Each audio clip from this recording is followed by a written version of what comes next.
Good morning, Mr. Emmetum. Do you have a lawyer today? No, representing myself.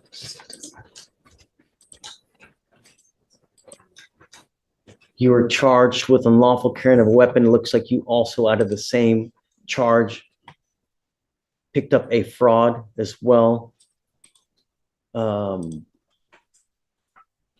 mean, okay, you can represent yourself. It's your absolute right. I mean, I don't know how smart it is. Have you ever represented yourself Yeah, before? many times. And how did that go? I have many dismissals. For what kind of cases? I had a dismissal on unlawful carry before. And you represented yourself? Yes. In this court? Harris County. Just found no PC. Oh, well, I found no probable cause. That's why I got dismissed. You didn't represent yourself. I was representing myself, but the judge did find no probable cause. I found, was it me? No, it wasn't you.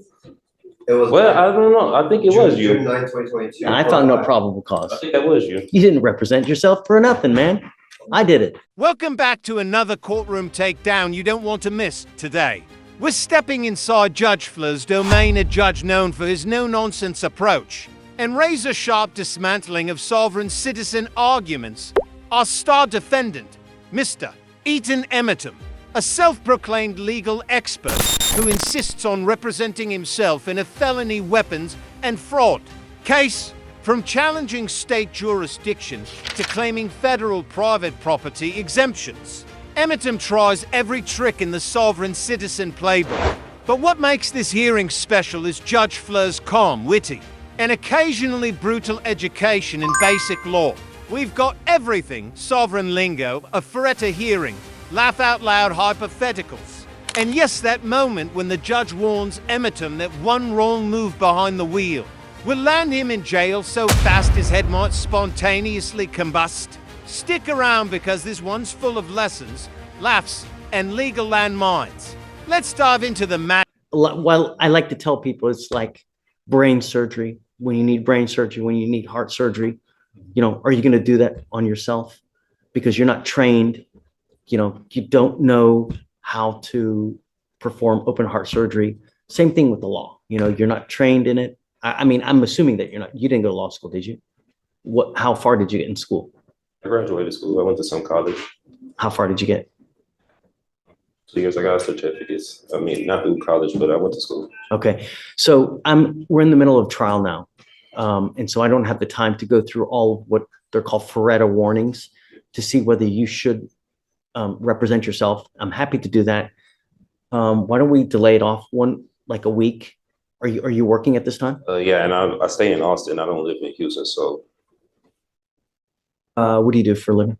I have my own business. Doing what? Resell clothing, audio production. How much money do you make a month? I can't tell you, but it pays the bills.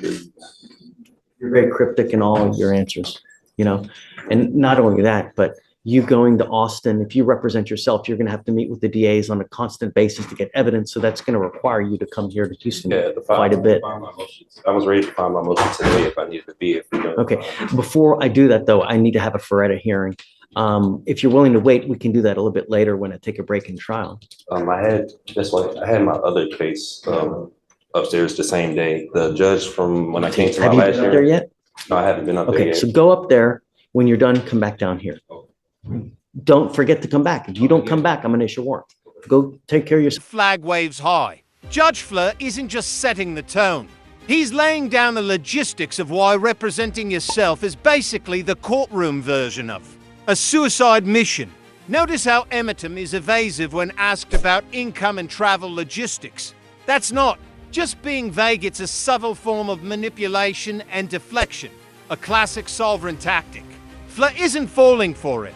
He's offering a delay for a proper Feretta hearing, but you can already see the wheels turning.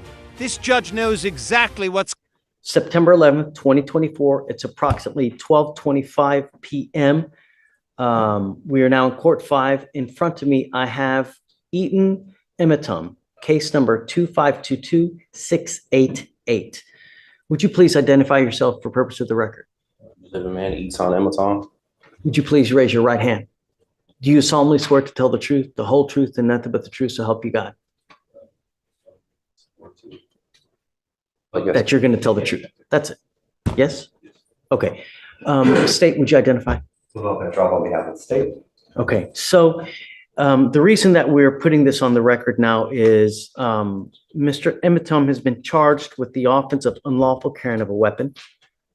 The case is 40 days old. It appears that probable cause has already been found. I don't know if I did probable cause on this, or if I don't know if another judge did, because I don't remember Mr. Emitom, and I was out a week. Yeah, lollygagging. So let's just do it for On August 2nd, 2024, officers observed a car without a front license plate, changed lanes without a signal, and have expired registration as of March 2023. Upon approaching, officers smelled marijuana. PC search returned 4.17 grams and a loaded Smith & Wesson handgun. Additionally, there was a backpack with 3 checks that did not belong to him. Officer called Kumamoto, who said the checks were stolen from her restaurant on July 8th. When defendant broke the front window, went to the back where the checks were kept in the office, broke the hinge of the back door and exited. So as a result, because of that, he was charged with felony fraud on that one, That's on the correct. check. Okay. Yes, he has an open case in the 182nd. Looks like he made a $15,000 bond. With us, I am going to find there's probable cause to go forward. Well, hold on a second. We'll get there. I'll let you say your piece, but do you have a Texas driver license? I have a U.S. private property number with the FMCSA. What my vehicle was on there, it was sticker tags, everything with my business, the Amazon States. That's with the Department of Transportation. Is that from the state of Texas or from where? This is federal. This is with the Department of Transportation. Okay, no, but you still need a Texas driver license and you need registration and I did on a all my steps vehicle. with them because it was private property that I had. They said I didn't, if I didn't need to get registration with the state of Texas because I registered it. And they said that would be my voluntary, but since it's private property, I wouldn't have to register it. Okay. From what I know of the law, you need a Texas driver license to be able to drive. This is, what jurisdiction is this case being tried on? That's what I'm trying to, because I'm kind of don't know what it's being tried on. It's Criminal, civil? Or- criminal, yeah, or right? is it- You're facing jail time, right? I believe so. But Weren't you taken to jail? Yeah. So that wouldn't lead you to believe it's criminal, right? yeah, but under common law, or is it military and tribune? Because also with Oh, I've the, been waiting for something like this for so long. This is the sovereign citizen moment we've all been waiting for. Emitom tries to blur the lines between criminal, common law, and military tribunals as if mumbling legal jargon can magically teleport him out of a Texas courtroom. But Fleur, cool as ever, he resets the ground rules by reminding Emitom this is a criminal case. And when Emitom starts spiraling about federal registrations and private property exemptions, Judge Fleur doesn't flinch. He walks him through the Constitution, explains federal delegation to states, and slams down the fact that you must follow Texas law if you drive in. registered with the state of Texas, with the registration or licensing. I do have my own place with that vehicle too as well, so. Do you need a license to drive? A Texas driver license? That's it. You either have one or you don't. The federal government has regulated to the states through the Constitution that they have allowed the states on their own initiative to create laws regarding driving on highways and byways. So that's why you see every single state has different requirements for licensing, insurance, mode of transportation. The federal government has somewhat to do with it, but by and large, they have delegated to the states that they are their own entity with regard to creating laws in their specific highways. So that's why every single state has a different type of license, different type of insurance, Like the Texas driver license is what, white versus Arkansas might be yellow or red, or Hawaii might be. So that's every single state has their own laws with regard. In Texas, you have to have a Texas driver license. You also have to have liability insurance as a minimum in the event that you get into an accident. Those are the two main requirements that you need to drive. If you're going to drive a vehicle, it also has to be registered so that they know that you're driving the vehicle and that you own it or have the right to have that, so it's not a stolen vehicle.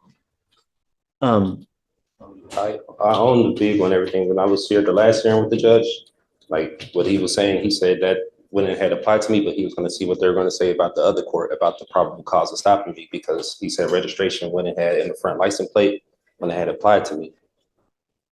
It does apply. It applies to everybody. Everybody has to have a back license plate. They also have to have a front license plate. And so much, they also tell you where it has to be on the car. They regulate, you can't put it in the windshield. State, right?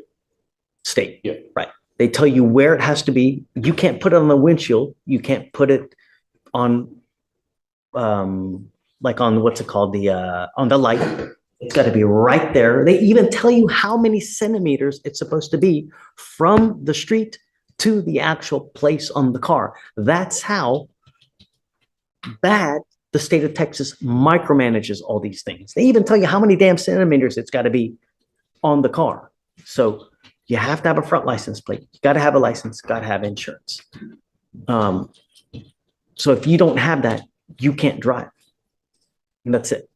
Yeah, I did tell him I was traveling. I wasn't arguing with him, but I was traveling. I wasn't making commerce. I used to do medical transportation, so I'm kind of aware with licensing and registration and everything. That's why with my private vehicles, I did that with the US DOT instead of the state.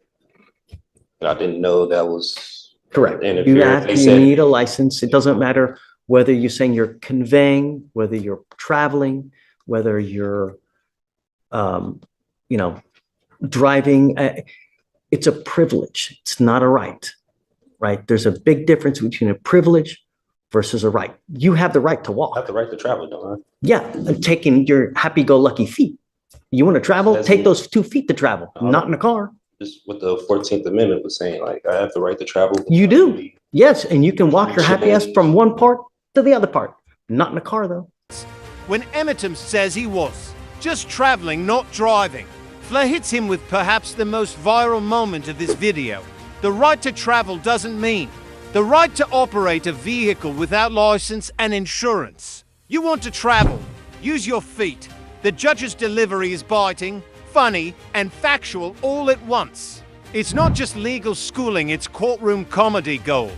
And this, folks, is why Flair is a fan favorite on legal commentary channels.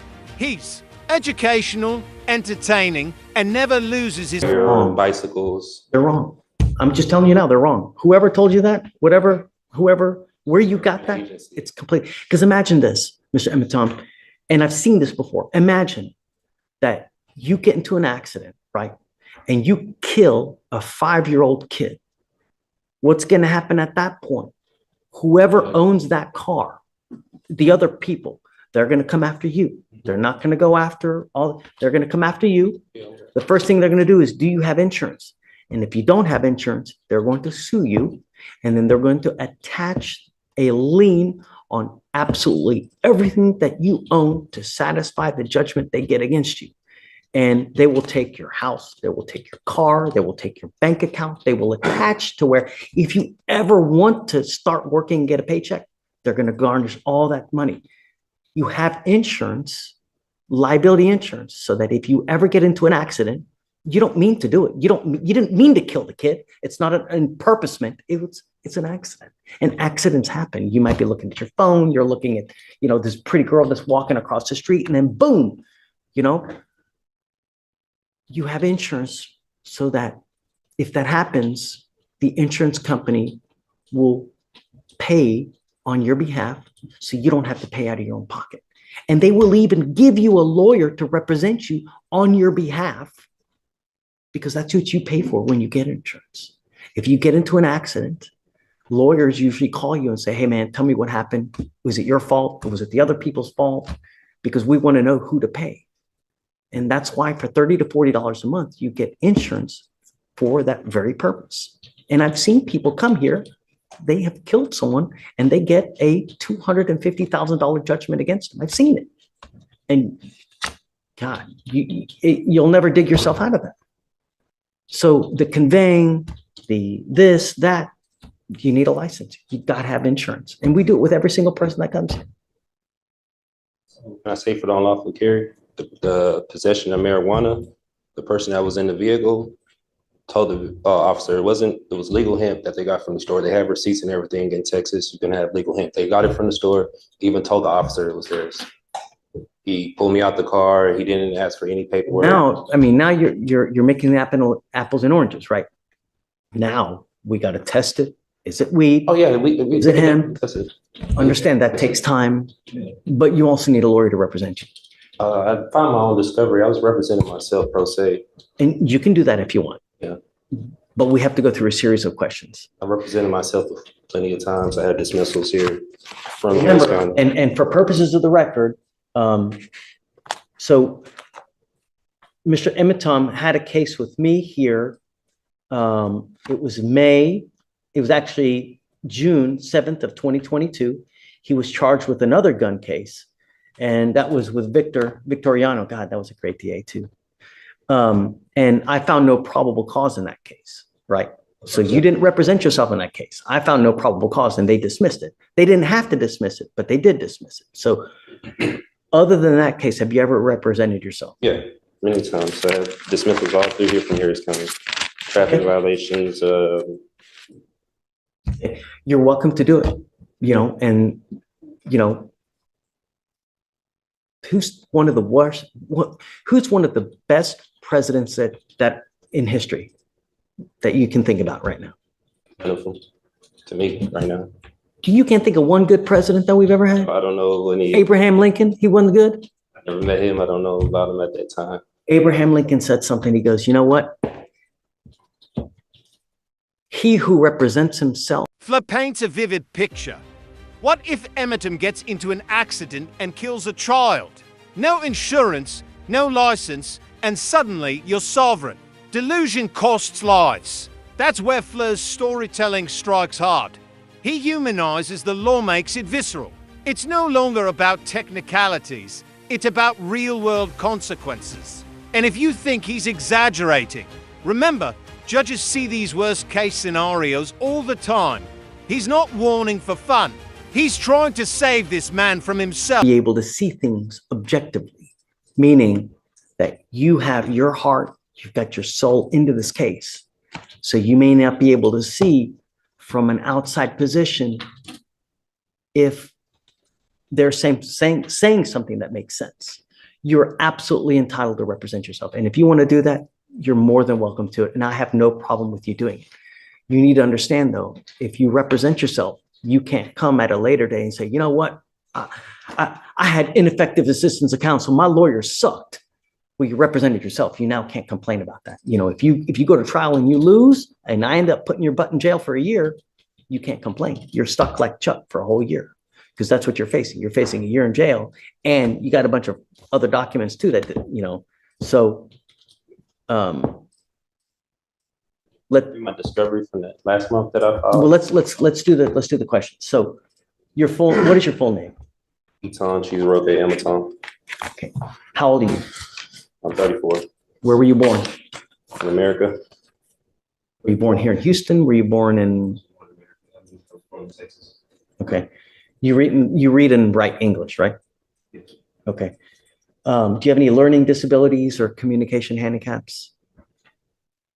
Have you ever been declared mentally incompetent or treated for any mental health disorder? Okay.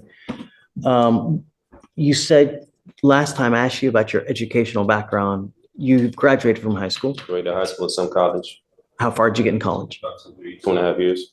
Did you do any legal courses whatsoever? Left that and I started doing medical transportation. I was taking classes for paramedics. I was just doing my basics. I was doing my basics. Studying in college. I was just doing my basics. I ain't getting into it. Yeah. Yeah, I mean, that makes sense. And when you're beginning, that's all you do anyways, right? Do you have any legal training, education, or experience? I've had experience with dealing with the court being charged before. And any other legal? Do you know about the Code of Criminal Procedure? Yeah, I'm familiar. Do you know about the Texas Penal Code? I'm familiar, but I'm not too familiar with a lot of statutes and codes. Were you here for our earlier trial? No, I went up. I know you went to the felony court, but we were in trial earlier. Did you see what happened in trial earlier? Tried like a glimpse of it walking. Okay. What I'm trying to say is that the lawyers on both sides had to introduce evidence. There's a specific procedure that you have to follow to have evidence admitted. It's detailed in the codes. You have to know that, because once you represent yourself, I'm going to treat you as if you were a lawyer. I will hold you to the same standard, and I'm not here to put you through law school because I have way too much drama as it is. I don't need any more drama, right? So if you don't do it the right way, I'm going to shut you down, right? I like to be nice to people, but I'm not taking you to school. Do you understand this? Do you understand the charges against you? No, I don't understand the nature of it. Okay, you're charged with unlawful carrying of a weapon. You're facing up to a year in jail. What they're saying is that you unlawfully had a weapon. As a result, you were charged, and now you're facing up to a year. Do you understand? Yeah, what they're telling me, but I still don't understand like why I went to jail for that. So that's why What do you not understand? the court procedures or No. I'm asking about the nature of the charges. No, it's not. Don't talk about the procedures. Don't talk about the licensing, about the conveying. Yeah, I know No. I'm getting charged for unlawful carry. And Right. The Do you understand that? yeah, what's going on? Okay. You have the right, or you understand the range of punishment that you're facing a year, correct? That's what I've been told. Okay. You have the right to court-appointed counsel. Do you want counsel to represent you? I don't want legal advice. I don't need a legal team. I just want law. If I offer you a lawyer now, If I could get none more by myself than anyone representing me, that's the sovereign citizen motto. And it's also the fatal flaw. Emerton can't grasp that courts don't care about confidence, they care about competency. Fla breaks it down beautifully, showing how that emotional investment creates a bias that blinds defendants from basic legal procedures. His explanation on objecting, appellate procedures, and legal standards should be required viewing for anyone who thinks a court